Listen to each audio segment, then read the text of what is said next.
Hey, welcome everybody. Thank you for joining me. Today is Monday at noon, so we'll be doing a Freight Broker Bootcamp live as always. Today, rather than a specific training, okay, that we're going to talk about, we're going to focus in on Q&A, particularly as it relates to freight broker startup, right? So, that's what we're going to talk about today. I'm going to be fielding questions from everybody in the audience. Hold your questions until I say go. So that's going to be the format. So here's what we're going to do. If you're joining me live here or in the comment or on replay, hit me up with a city and state you're logging in from. I'll give you some shout outs. Then we're going to go into the live Q&A. All right. So that's what we're going to be doing today. Hope you guys are excited. I'm here ready to go. I'm in Buffalo, New York. I'm not sure where you guys are. Again, we'll do some shout outs really quick, but it's probably 85 degrees right now. So it's like high heat index for around here. And my family's all off to the beach. So it's a nice quiet day at the office for me. I've got a bunch of work to do. I'm sure you do too. So thank you for joining me. Again, if you're catching this on replay, hit me up with hashtag replay. I love to hear from my replay folks. We got a bunch of people chiming in now. Eclectic Rose, welcome from Colorado. Ella Tutusa Coleman from San Jose, California. Azamarat, welcome. Craig Hunter from SoCal. Welcome, Azamarat from Chicago. Betty Jones from Wilson, North Carolina. So we got people coming in from everywhere. Thank you so much. I'm going to grab a quick drink. I just came from the outside working on my pool, and you might see a little sweat on my brow because it is warm out there. But we're going to get the show on the road here in just a minute. Hold your questions until I say go. I know we're probably going to have more questions than we have time. Marisol from Houston. April from Texas. Awesome. Got people from all over the place. I love it. At some point, somebody from Ukraine or Armenia or Europe is going to chime in. Some people from Colombia or South America, Central America will probably chime in. We have people in Canada. We have people from all over the place. Abdullah from Montreal, Quebec. Wonderful. Sumar from South Carolina. I love it. I love these lives because I get to engage with all you guys from all over the world. Okay.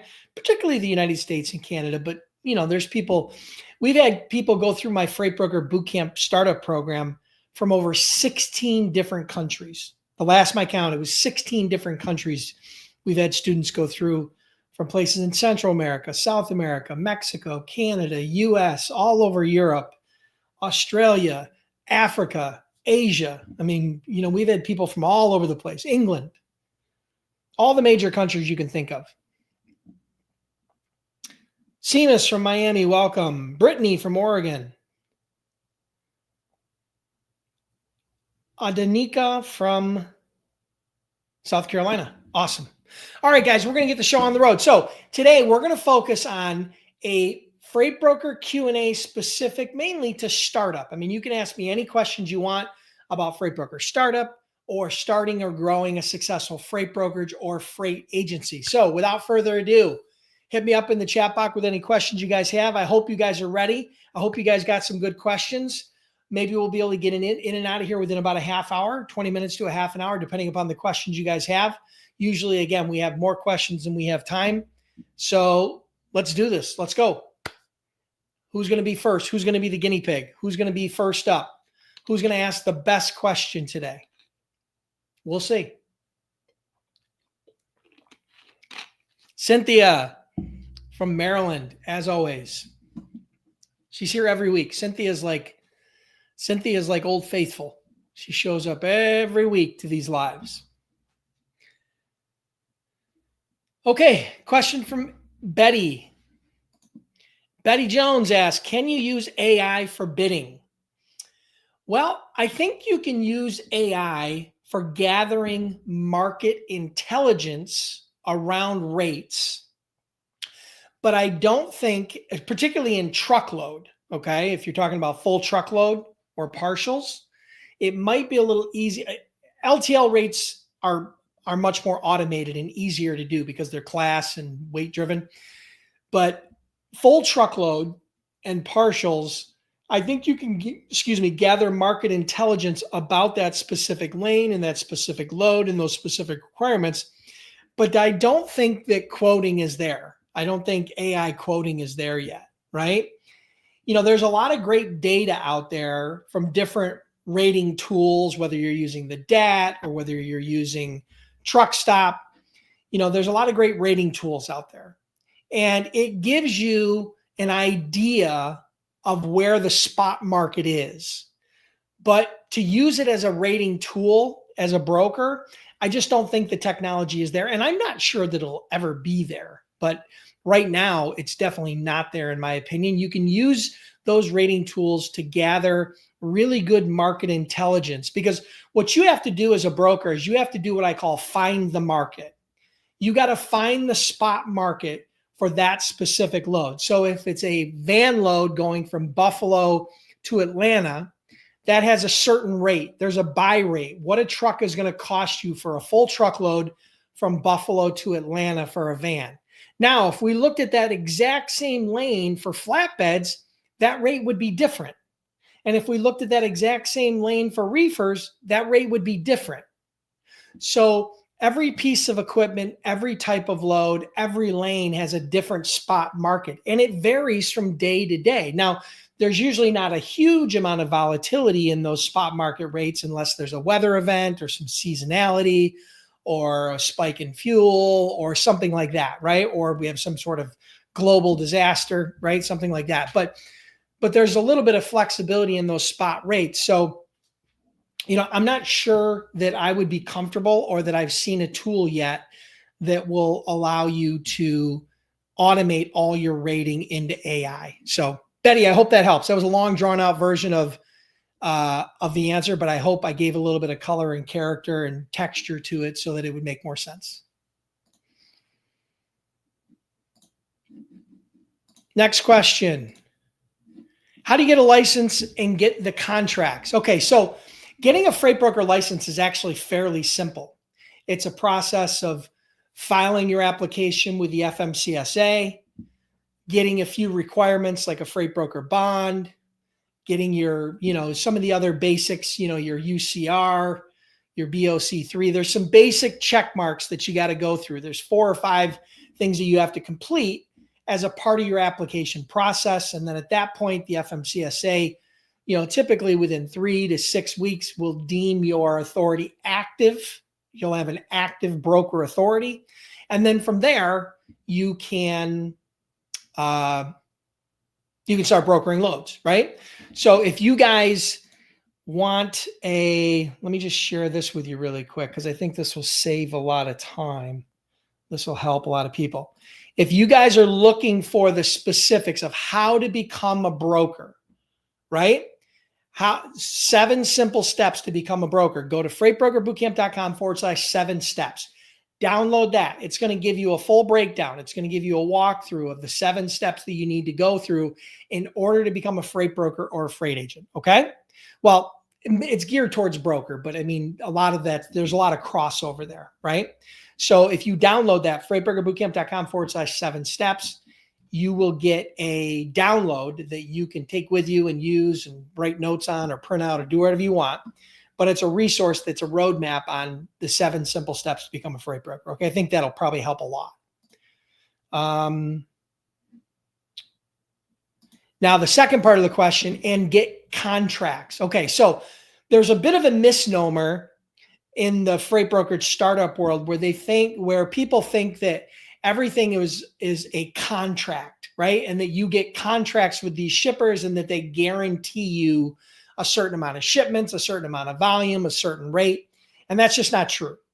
Most freight brokers operate in the spot market. And the spot market is not a contract. There's contract rates and there's spot rates. Contract rates are guaranteed for a certain term or a duration or a certain project length. Spot market is something where it goes up and down based on the spot market. So it's much more day to day. It's a short-term rate, typically within a week. Those rates are good for usually maybe up to a week, right? And then they may have to be re-rated potentially. So most brokers operate in the spot market. And so you're not focused on necessarily getting contracts, but you are focused on developing relationships with shippers, producers, manufacturers, distributors, right? People that have to ship products.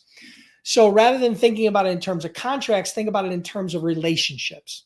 So you do have to develop relationships with those clients, with those prospects, with those customers, in order to start getting freight, right? So you develop those relationships, you identify a need, you do some rating and quoting and some sourcing to make sure you have the capacity and the rates to be able to move the freight. And then at some point, the shipper is going to decide to either give you an opportunity to move that freight or not. That process is called sales, right? There is no load board you're going to go to where you're going to be able to just bid on freight and hope that you're going to get a shipment. That's not real. Okay. That's not, if you're going to build a real freight brokerage or a real freight agency, that's not real. Okay. So there may be some small niches like car hauling or different stuff like that where that may or may not work. But in the bigger scheme of things, as far as building a highly successful and highly profitable freight brokerage, I've never seen a broker build a successful business on trying to, just do rates online. You have to learn the process of selling. You have to learn the process of developing relationships. That's the reason why I put together my Freight Broker Sales Accelerator program. Now, I have two programs. I have the Freight Broker Bootcamp Startup Program, which brings you from kind of A to Z as far as learning what a broker is, how to become a broker, how to get set up, how to start that process, and start making a little bit of money. And then I have a secondary program, which is called my Freight Broker Sales Accelerator Program. That's the link you see on the screen. That's freightbrokerbootcamp.com/waitlist. Now that program is a sales specific oriented training program. It's a coaching and mentoring program. Currently that program is sold out. You can't get access to it, but you can get on the wait list. Okay. So that program, I put over 1,000 students through that program. We've had a lot of great success stories. And that's where I take that piece of my brain all about freight broker sales. And I teach you my best freight broker sales strategies, tactics, tools, and my entire system that allowed me to do over $200 million of freight brokers. So again, there's two programs, the Freight Broker Bootcamp. You go to freightbrokerbootcamp.com, that's startup. And then we have the Freight Broker Sales Accelerator where you go to the wait list and you can sign up for the Sales Accelerator. Okay. As far as the wait list goes, right? You can't get access to it right now. Again, it's sold out. Spots will probably open up for that program maybe in the next 3 to 6 weeks. Okay. But you got to be on the wait list to get notified so that you know when spots open up, because those spots sell out like that. Okay. So I hope that helps. I hope that answers your question. If you have a follow-up, let me know. All right. Let me scroll through here. Marisol asks, what do you think about all the technology and future freight brokering and the future of the industry? Well, I think that technology is a necessary evil, and not even a necessary evil. I think it's a huge added benefit. Let me rephrase that. Let me explain to you why. When I started we'll put it in perspective. When I started my freight brokerage back in 2000, when freight brokerage started back in the 80s, the internet didn't even exist. Okay. They used to post these loads in truck stops. Like they had a board, and when you go into a physical truck stop, that's how a carrier knew to call on a load. Okay. And then the advent of the internet came around, and then load boards became a tool. And that had been a primary tool of brokerages for a long time, brokers and carriers, where they could go online and these load boards are a hub that connects carriers and shippers and has a lot of data, right? And then, we've gotten some enhanced technology, right? Now that the internet has gotten even bigger, and now AI and machine learning have come into it, now we have even more enhanced tools. So I think that what's going to happen is, I've been giving this a lot of thought. I think that in business in general, what you're going to think about, and just hear me out, because I'm fleshing out this whole concept, and I just want to kind of share it with you real quick. Okay. So it's a work in progress. If you look at kind of the corporate structure of a business, it looks like a pyramid. You've got a CEO at the top, and then you've got some upper level management, and then you got some mid-level management, you got some lower level management, you have a lot of doers in between, right? A lot of people that work in those departments, whether that be marketing or whether that be accounting or whether that be operations or shipping or whatever. Okay. Just thinking about a business. Okay. So I think what AI and machine learning and this advanced technology is going to do is it's going to turn that upside down, where it's now going to be more of a triangle this way. So you're still going to have like a CEO or a business owner, and they're going to have a group of executives that and highly skilled people that they trust and that are highly skilled. And then as we move down more, there's going to be less people. And I say that because the jobs that are going to be taken predominantly by AI are jobs that, task type jobs, especially in the brokerage side. So maybe it's scheduling an appointment. That will eventually be very automated. It's already becoming more automated. Scheduling a pickup or delivery appointment, right? That would be a welcome task to a freight broker to have AI automate that. Check calls, where you're calling carriers and checking on loads, those types of activities, right? So there's a lot of activities in the brokerage world where, it could be automated efficiently. But the role of a broker, or the role of that person that really understands and manages that process, consider them kind of the quarterback. And then they've got, an offensive line, and they've got running backs, and they've got wide receivers. Those are kind of the AI. So I can envision a time where you will be able to have a small brokerage with 10 or 20 employees that might be doing $1 billion a year in sales by having really strong people at the top, and then deploying AI and deploying technology below them to help with automation and to help with those daily activities that take up a lot of time. And so, yeah, some workers will be displaced. The people that are at the kind of the bottom of the food chain as far as the work being done, some of the data, maybe even some of the accounting stuff, right? Collecting on bills or sending out invoices or following up on past due invoices. I mean, those sorts of activities, I see those sorts of activities being disrupted by AI, but I don't see the role of a broker itself being disrupted by AI.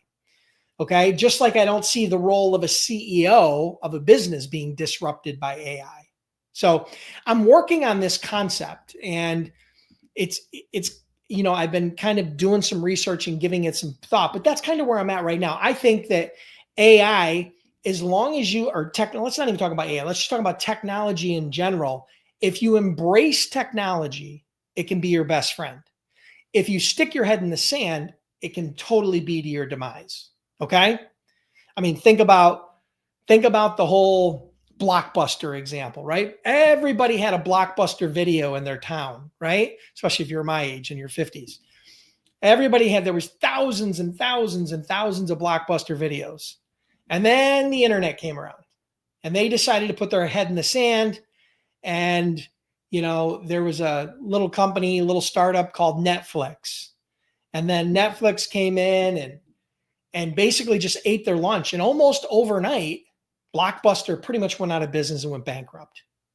And so they put their head in the sand and didn't believe what was going on. But had they embraced the technology, they could have been well above and beyond anything that Netflix had ever imagined, because they had such a lead. They had such an advantage, right?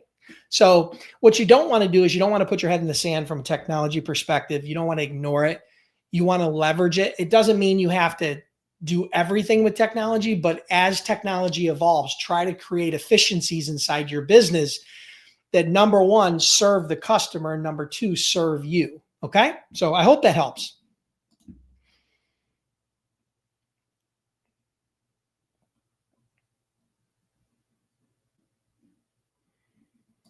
Okay. Question. I'm still waiting for my license to come through, but TruckStop has hit me up to set up an appointment to talk about what they offer. Do you recommend TruckStop over DAT? I think they're both great. I use them both. I had them both for years. Okay. I had subscriptions to both. I think ultimately, as you grow, you'll probably end up with both. Probably the easiest, the one that I think is offering the best deal right now, and the one that I think is probably best for startups, to be honest with you. I'm going to put it in a chat here. I'm going to put it in a banner, because I just had a conversation with those guys recently, and I really like what they're doing. I would probably sign up with Truck Stop. Now, if you go to that URL, let me just double check and make sure that URL is accurate. They have different promos that they're running, and they'll know that you're coming. Wait, is that the correct one? FreightBrokerBootcamp.com Truck Stop. Maybe not. Maybe that's not it. Hold on.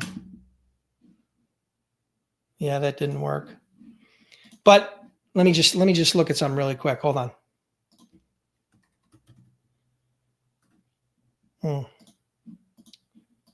Why didn't that work? Hold on, guys, 1 second.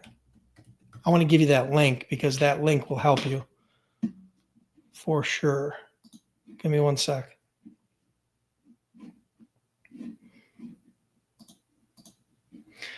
Hold on 1 sec.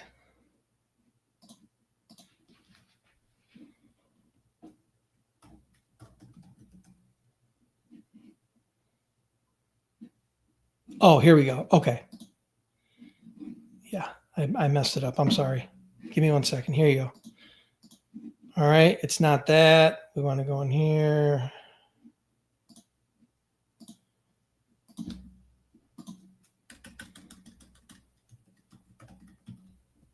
Load board. Okay. So if you go to freightbrokerbootcamp.com/load board,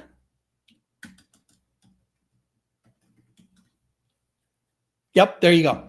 Okay. Yeah, they have like some promos and some different, like you get 20% off. Okay. So there's different promos and stuff that they have. I like both Truck Stop and DAT. I've worked with both. I have relationships with both. They're both partners of mine. I refer them to my clients. I refer them to my students. But right now, I think that as a startup, I'd probably go to Truck Stop. So use that link, freightbrokerbootcamp.com/load board, and that'll bring you to their best promo that they have running at the time. Okay. All right. Give me a second. Let's see what else we got.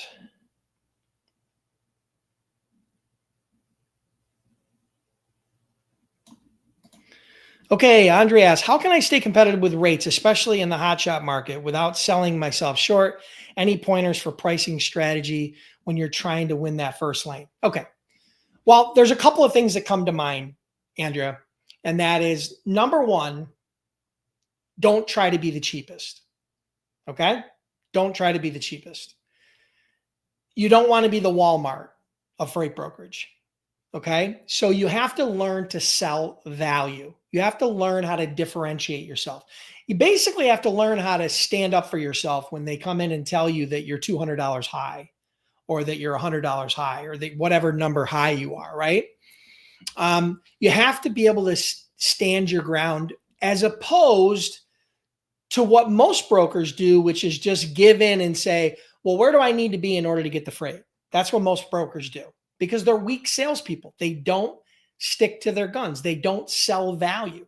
All right.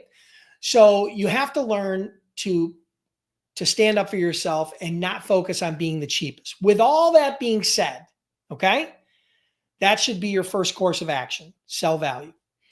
After that, you're going to get a certain level of response and you're going to have to make a decision one way or the other. You're going to have to make a decision on, are you willing to compromise your rates? Are you willing to negotiate your rates? Are you willing to reduce your rates to a certain level in order to get that client?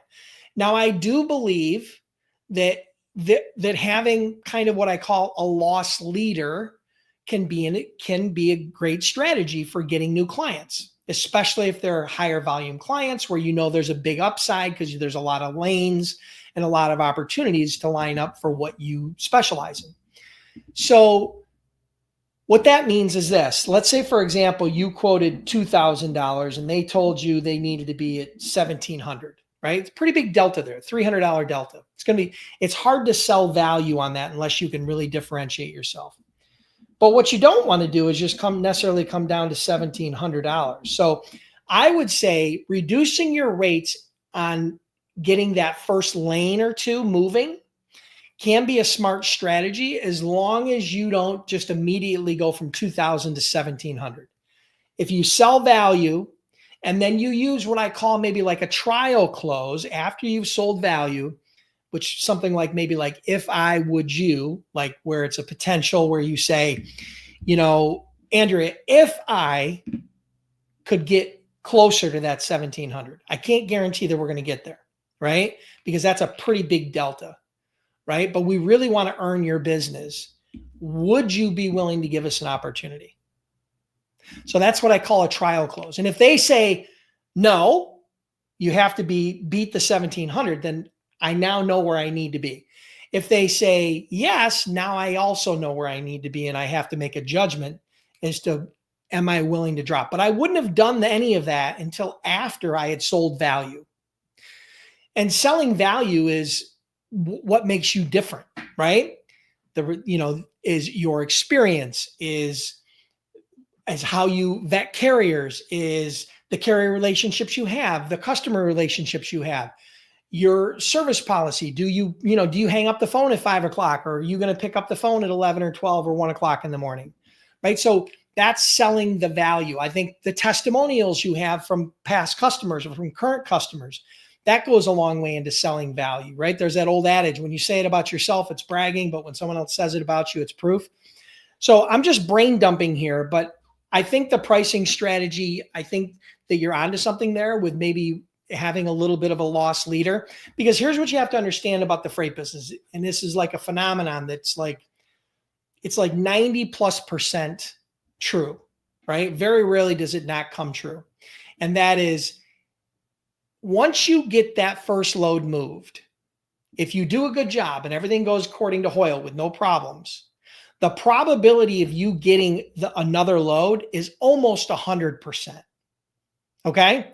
As long as you didn't drop the ball. Now, you may not get a load the next day or the next week, but you'll get another load if you follow up and continue to develop that relationship.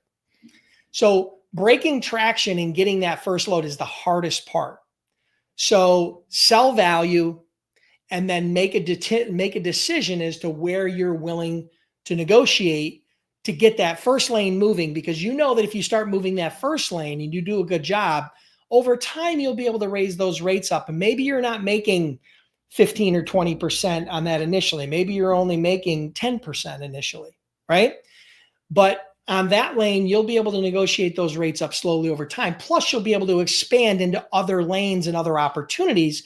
And now that your foot's in the door, they're typically not going to beat you up as much on price, right? So you're going to have a little bit more flexibility. So I hope that helps, Andrea. I gave a little bit of a brain dump there. I hope that helps you.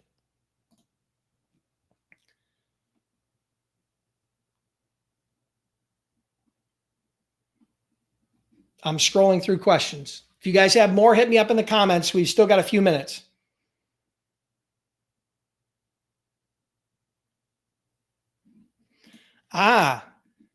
Good question. By any means, production asked, just got my authority up. Awesome. What comes first on the list, shippers or carriers? Okay. So the answer is both, but let me qualify what I mean. Now that you've got your broker authority, you've got to identify what your niche is. Okay. Because you don't want to be a jack of all trades, master of none. You want to start out in a smaller niche, like I did.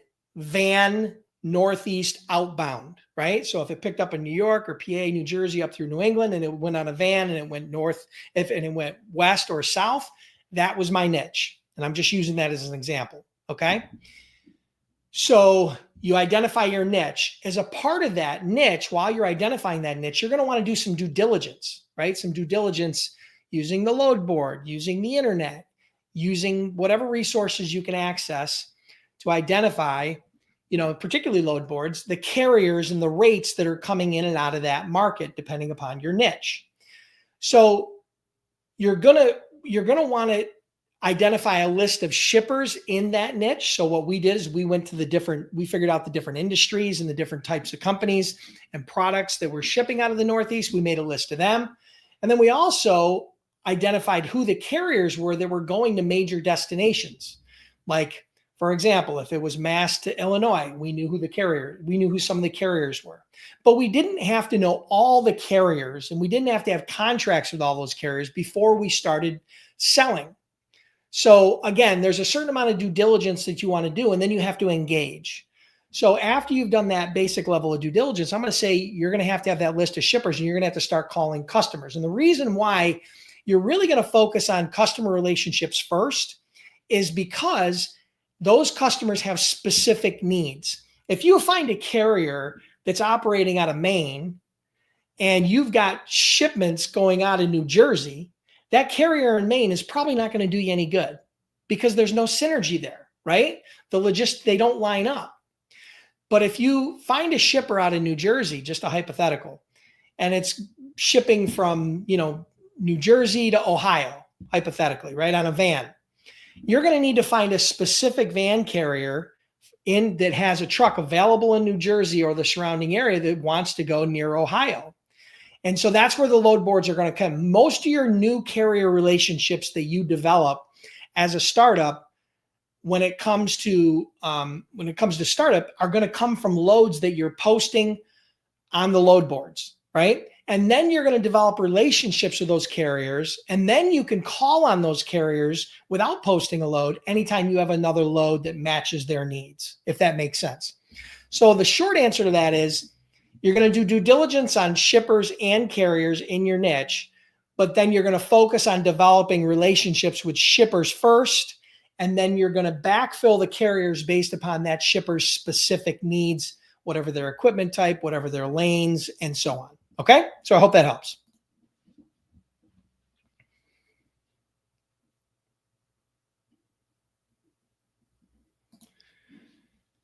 If you were a new freight agent in dry van niche, what products would you move? Tons of stuff go on dry vans. I mean, everything from building materials, that aren't necessarily, side loaded, stuff that can be loaded from a dock, to bottled beverages, to food, to textiles, to paper.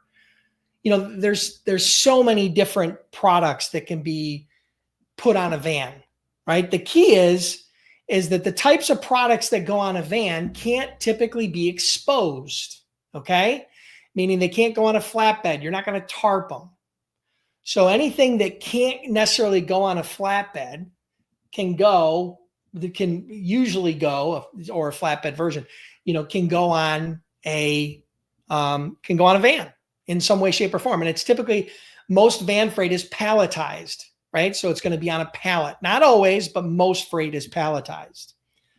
So there's all kinds of different industries, tons of industries, from consumer goods to electronics to food to beverages to almost anything you could think of. Okay. It's there's a lot of different industries and products that go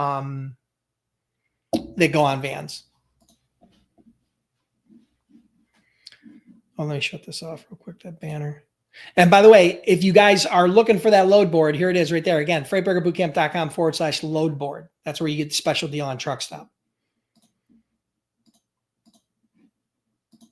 All right, let me scroll down, see what else we got.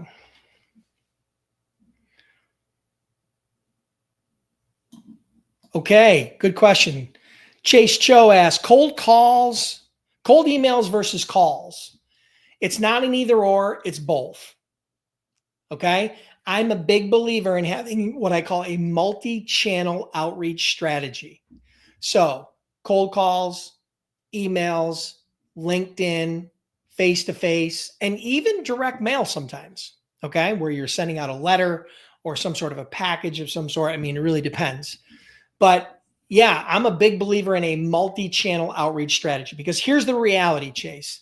If you and I sat down with a list of 1,000 prospects and you were only going to use the phone, and I was going to use phone, email, LinkedIn, okay, and face-to-face, I'm going to make more contacts than you, because you're limited to just the phone. Because certain people are not going to pick up the phone. They're not responsive on the phone. They're hard to get on the phone, but they'll respond to email or LinkedIn, or if you drop in face-to-face. So I'm a big believer in having a multi-touch point outreach strategy, because it's going to double or triple your connection rate. And this is all about, it's a contact sport, right? We need to talk to people. We need to start a dialogue. And so I don't think it's an either or. Now, if you're asking me which one, should you send a email out before you call? I think that can be a good strategy if you've got the proper messaging for both, right? And again, that's where the Freight Broker Sales Accelerator comes in, right? Where, the problem that most people have when it comes to sales is they try to use these old school generic sales scripts like, hey, I'm a freight broker. I got trucks in your area. I wonder if we can help you out. Or, hey, I'm a freight broker. We can save you money. I wonder if we could do some freight quotes. Or, hey, I'm a freight broker. We have access to thousands of trucks. I wonder if we could, move some of your freight, right? All these old school generic, stale, outdated sales scripts that you've probably heard a million times before. So the key here, if you want to be treated different, you got to be different. So you got to have what I call a compelling sales hook. You got to have a way to differentiate yourself from all the other brokers that are using those old school. And it's not really hard, but people are lazy and they don't know how. And so that's why I put together, one of the primary reasons I put together the Freight Broker Sales Accelerator is because I saw so many people struggling with sales and getting shippers. And it's just not that hard if you speak the right language and you learn how to differentiate yourself. That's the reason why I put that together. So if you guys are curious about that, you want details, you want to get on the wait list, go to freightbrokerbootcamp.com/waitlist for the Sales Accelerator. If you're looking for the startup program where you're just, hey, I'm just looking to get started as a broker and agent, go to freightbrokerbootcamp.com. Okay. That's a different program. Okay. So I hope that helps.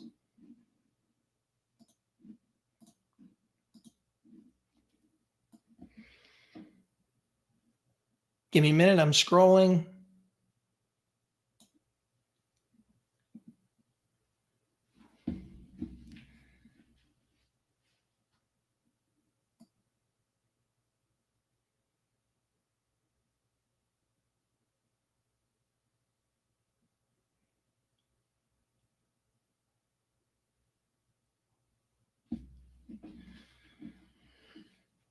All right, hold on.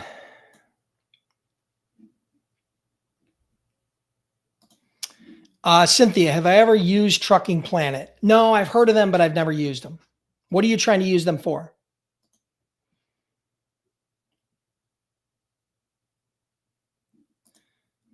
Top Up Brokerage says, I was not able to quote some shippers because they required insurance, general, contingent, auto, errors, emissions to be onboarded. Should I get these or find other shippers? It's very hard for me to answer that question because it depends upon where you are in your business. Okay. If you're in true startup mode, I would say probably not. Okay. Because there are tons of shippers out there. The heavy majority of shippers don't require any or all of that. Okay. Right. So, but what I would do is I would get some, it depends on your financial situation. It depends upon your experience level. It depends upon your risk tolerance is really what it comes down to. But I strongly suggest if you're in startup mode, probably not focusing in on those clients that heavy restrictions as far as insurance requirements, and then finding shippers that are a little bit easier to deal with. But you could always backfill those when the time is right, when you're in a different position financially. Maybe you've got better cash flow. Maybe you're ready to invest some of that into those types of tools in order to acquire shippers. I did not start my business out with contingent cargo. I never had errors and omissions the entire time I had the brokerage. We were able to build a very successful business. Eventually, we did end up getting contingent cargo after we had been moving freight with other shippers for a while. And then we decided, we ran into a shipper that we really liked. We had developed good rapport with them. They told us if we had gotten contingent cargo that they would guarantee us freight. And we got contingent cargo, and then we used that customer to finance the cost of that contingent cargo. And then we were able to leverage that amongst other new customers as a way to get their business as well. So I hope that helps.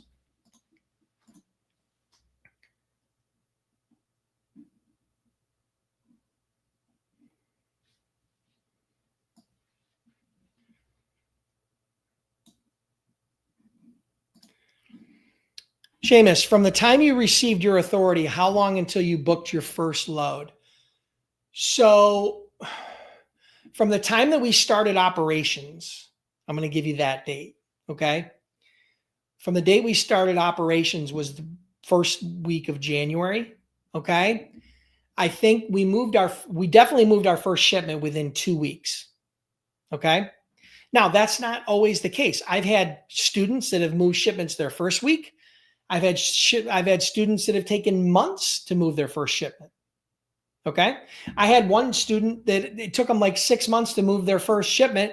And then in the next 12 months after that, they did over $1 million in sales. Okay. So there's a lot of stories like that. And it's going to vary from person to person.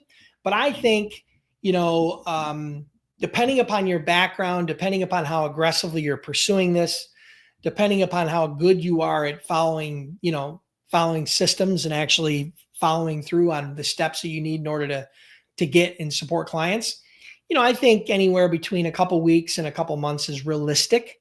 That's why I tell everybody have a little bit of cash sitting in the background to make sure that you can pay those bills while you're waiting on your first shipments.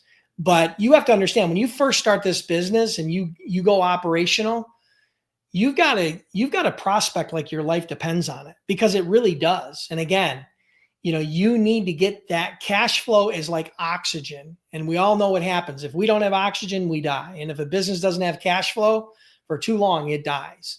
So I hope that helps. Seamus, good question. And I'll see you. No, I won't see you. You're different, Seamus. I think you're different.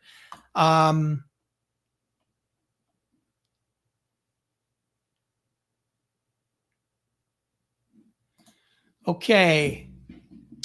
Prerequisites for becoming a freight agent. Since many brokerages in the United States demand knowledge of TMS, load boards, and cargo management, do you have any demonstration tutorials? Well, I don't. It's impossible for me to teach TMS, load boards, and load boards, because the load boards and TMSs have their own uniqueness. And what you need to do is they will provide the training for you. So if you sign up, for example, for XYZ TMS, that TMS is going to function differently than ABC TMS. The core components will be the same, but where you're going to click and how you're going to navigate and how they do it is a little bit different. So any type of training specific to TMS or load boards, you're going to have to get from that TMS or load board provider, right? As far as cargo management, I'm not sure if you're thinking about some sort of specific software, but that's usually done in the freight brokerage world. It's done with the TMS. As far as any specific demonstration tutorials, I don't have any of that, because again, that would be specific to a specific provider. So when you sign up with a provider, whatever TMS, they're always going to have tutorials and trainings and teaching you how to use that technology, right? Whether it be a CRM or whether it be a load board or whether it be a TMS, they always have training associated with it, so that they onboard you with that, as a way to retain you as a client and help you feel as though that your investment has been valuable, so you can get a return on investment with that tool that you're using. So I hope that helps.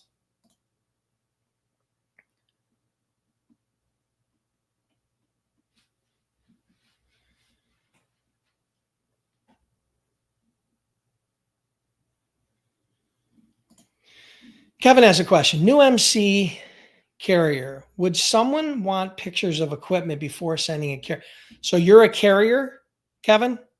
Would someone want pictures of equipment before sending a carrier packet? Spidey Sense says scam. Just watch the carrier packet video.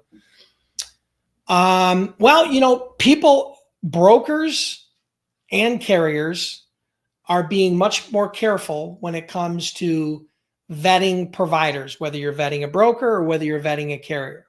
So I don't think it's unrealistic to be cautious. I'm not sure what a picture is going to do, right, necessarily, unless you have a newspaper that you're holding up with a date on it or something. I don't know exactly how that would work. Can you elaborate on that, Kevin? I really don't know where you're going. Are you a carrier? Are you a broker? What are you most concerned with? And what's the issue of sending a picture? Who cares if you send a picture? What's it going to do to you? Right? I don't know.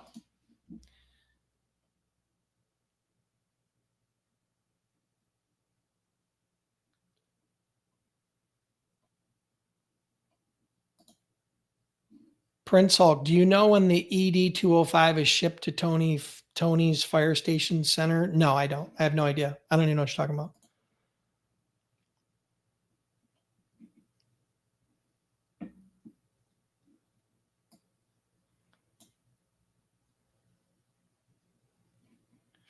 Okay, question from My Trucking Life. How much cash needed on hand to finance and pay for your first shipment? Okay, well, there's three ways you can finance your first shipment. One is you can use your own finances, your own cash. Secondly, you can use your own credit. And third, you can use factoring. Now, factoring is like an alternative financing where they advance you the money for the shipment, even though the shipper hasn't paid the invoice. So if you bill a shipper $1,000 and you have a factoring company, they'll advance you like $900 to $950 so you can pay the carrier and some basic operating expenses. And then when they get paid the balance, they'll send you the difference minus their fees. Okay. So you can do one of those three. A typical full truckload shipment is going to be somewhere between probably $1,000 and $2,000 total cost to the truck, realistically, depending upon the type of shipment. It could be more if it's a longer haul or a more complex, but as a general rule, full truckload probably fall in that $1,500 to maybe $2,000 range. Okay. So the reality is, to move the first shipment, if you didn't have a factoring company, what would happen is you would invoice the shipper upon delivery. Once the carrier gives you the bill of lading and their invoice, you would invoice the shipper. And then you're going to have to wait for them to pay you. You either wait for them to pay you and assume they're going to pay you on time, and then you pay the carrier. Or if you have your own finances, then you use your own finances to pay that carrier before it's due. Most carrier invoices are due in 30 days. Just like most shipper invoices are due in 30 days.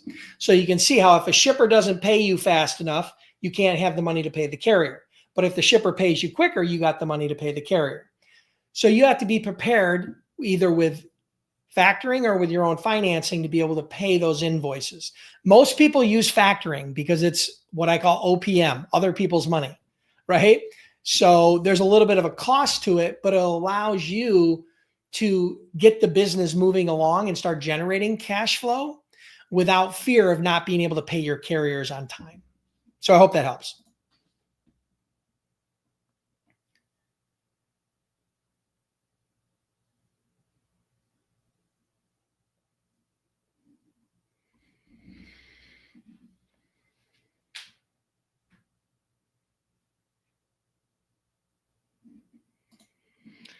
Ibrahim, hey, I started my brokerage this year and got a few customers, but their insurance requirements are a bit high. Because of that, I pay $18,000 a year. Is that normal? No, it's not normal. I'm going to tell you right now, I ran a brokerage that at one point before I sold it was doing over $80 million a year. And I would tell you that our total insurance costs for contingent cargo, general liability, and all the insurance that we had was less than $5,000 a year. Okay, so is $18,000 excessive? Yeah, for sure.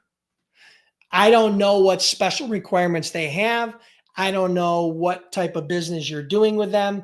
I'm sure that there are certain clients that have certain insurance requirements.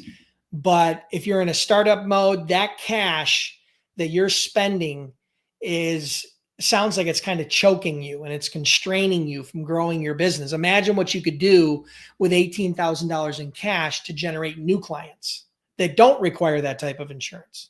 So I'm not telling you to drop your clients. I'm just telling you to evaluate how you invest your hard-earned money, because that can be invested into growth, or it could be invested into something like you're doing, which is not giving you a whole lot of growth, but probably not a whole lot of profit, at least, because it's hard to make up that amount of insurance cost. It seems extremely excessive to me, considering, I again did well over $200 million as a freight broker, ran a brokerage, been in the industry for well over 20 years. So yeah, I'd say that's excessive and unusual. I've never heard of anybody paying $18,000 in insurance for a freight brokerage ever.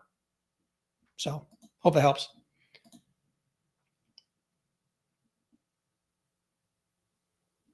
Okay. But now you clarified your surety bond is different. Okay. If you're building your surety bond cost into that, that's not insurance. Okay. Surety bond is not insurance. Your surety bond is a different cost. You said something like you mentioned here, insurance company, PFA, transportation, insurance, and surety service. Surety bond is different than insurance. So surety bond is going to be heavily based on your credit. I don't know what your surety bond cost is. Most people, if you have decent credit, it's probably falls somewhere between $1,000 and maybe $4,000 for a surety bond. If you have bad credit, then it's going to go up from there. It could go up to 5 or 8 or 10,000 or more for your surety bond. That I don't know, right?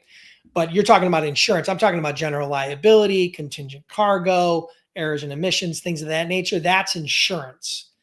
A surety bond is not insurance. Okay, so I hope that helps.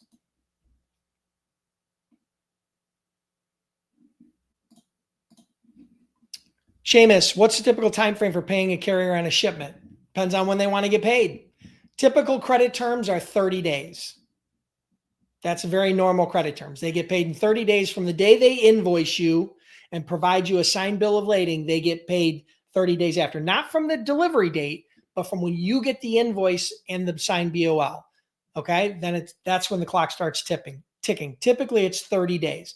Now, they may say, hey, listen, or you may be able to offer them an incentive like, hey, listen, we'll do a quick pay where we'll pay you, in 3 days, but we're going to deduct 2% off the invoice, right? That's a way for you to put some extra profit in your pocket if you want to do or have the ability to do quick pays.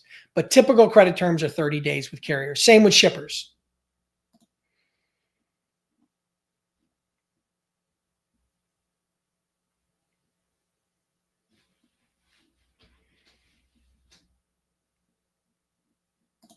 Okay, so Kevin clarified, I'm a carrier. Broker's asking for W-9, putting them on COI and pictures of plates before even discussing price. Yeah, Kevin, I wouldn't even bother doing any of that. Yeah, if you can't find their broker MC, if you go to the FMCSA or go to Truck Stop or wherever, if you can't find them, you got to vet them first before you start providing them all this information. Okay. So yeah, I wouldn't provide them all that information until I have fully vetted them as well. So hope that helps.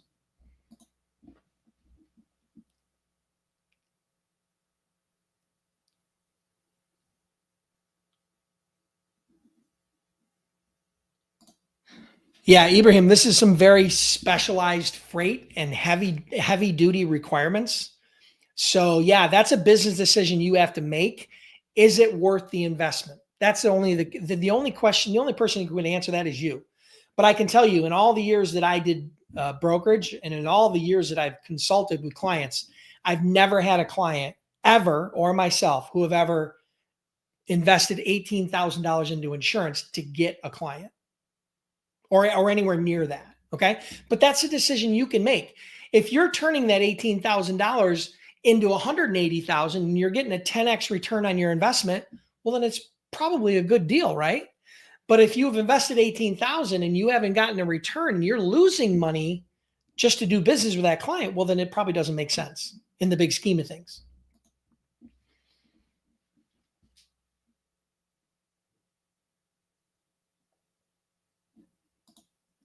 Question: do I need cargo insurance to register apply as a broker? No. I have your flow chart from boot camp that shows getting insurance after applying for broker, but I hear questions about getting it or not. No, brokers are not required ever before or after when they get their authority to have cargo insurance. Ever. It's an optional coverage and it's called contingent cargo. Okay. Brokers don't get primary cargo. The primary cargo is covered by the truck, by the carrier. They have cargo insurance. That's the primary cargo. You can get contingent cargo, but it's totally optional and it's totally not required at all. Most brokers start without it. Some brokers never have it. Some brokers will adopt it over time based upon opportunity or, what they want to reinvest in their business.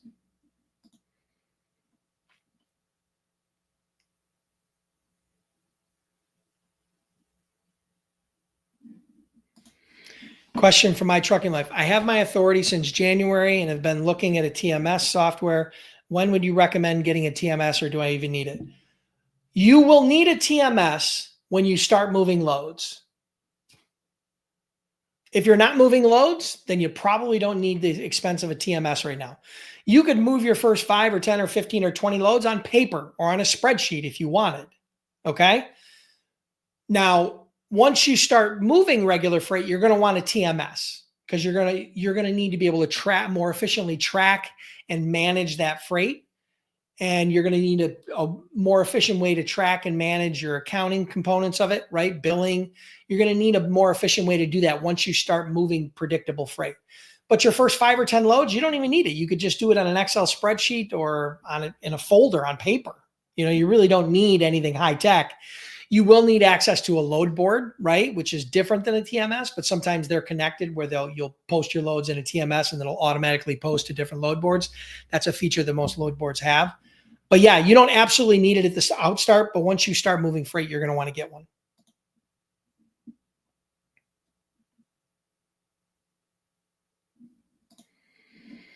Rosemary, can you be a broker and handle the business from home? Yes, 100%. Most freight brokers and freight agents operate from home.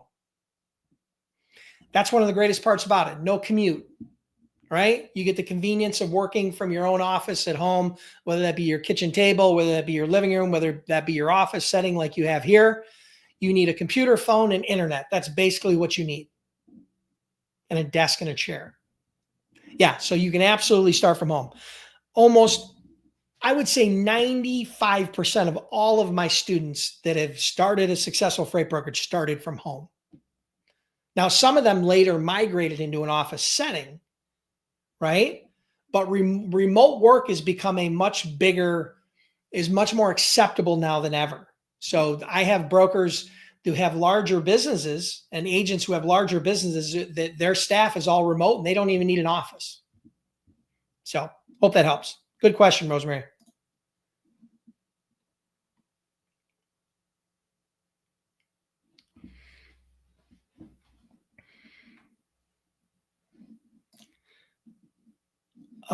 Gina, do you have a company you work with for contingent cargo or that you recommend? I don't currently have a company like that. I'm actually vetting a couple of companies right now for contingent cargo to recommend, but I'm very careful when it comes to recommending any sort of vendors. So I currently don't have anything.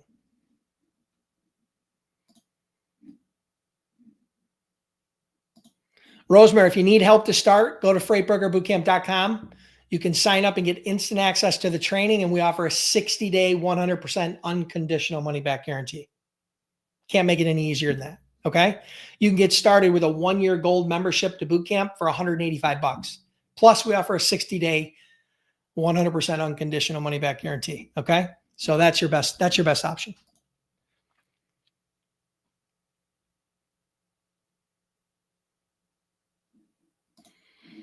Question from Mike. When a driver en route has a breakdown and is unable to reach the receiver, do we bill the shipper for the cross-dock charges or is it on us? That's a good question. In most cases, you, the broker, are going to be responsible. You and the carrier are going to be responsible for getting that load from A to B. The shipper, if they decide to, can consume that charges to make sure that the freight gets there, but it's not their responsibility, right? You, the broker and carrier, accepted that shipment and said you were going to get it to the destination. So in most cases, you or a combination of you and the carrier are going to eat that cost. Anything that a shipper does on that is purely good faith on their part.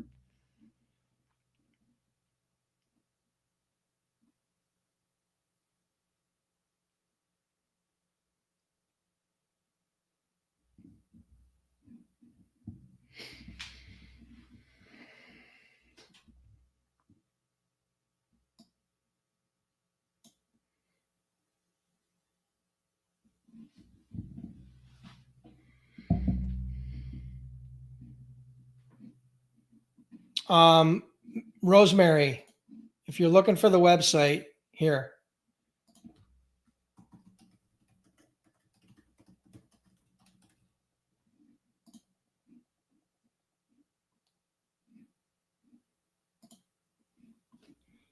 Hold on a minute. Oh, here it is. Freightbrokerbootcamp.com. You go there, it'll take you 60 seconds to get enrolled. You'll get an email with your logins. And then from there, you can log in and access all of the training 24/7, 365 access. Okay. And you have online support, and we offer a 60-day, 100% unconditional money back guarantee. So listen, guys, that's going to wrap it up for today. I was only going to spend a half hour. You guys asked really good questions, so I'm proud of you. We spent an hour doing Q&A.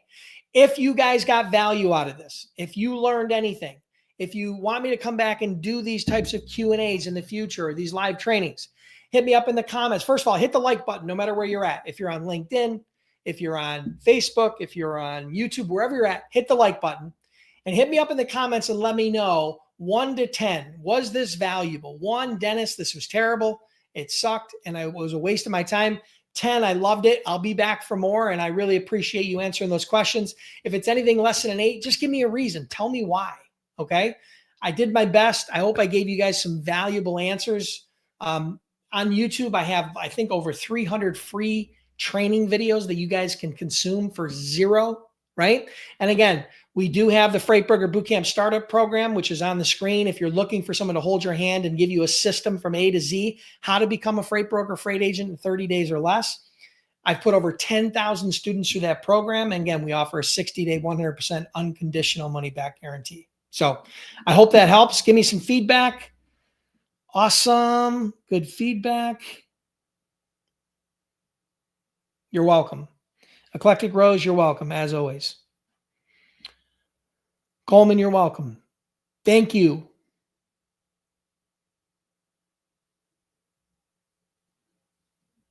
Wow, great feedback. Thank you. Okay, cool. Awesome, guys. Thank you so much for being here. I'll be back Monday with another Freight Broker Bootcamp Live every Monday at noon. Put it in your calendar, put it in your phone. And I'll see you guys next Monday on the next Freight Broker Bootcamp Live. Seamus said, great value with learning. Thanks. Yep. Awesome. There's only one Seamus. All right, my friend. Seamus. I'll see you guys later. Thank you so much. Have an awesome day.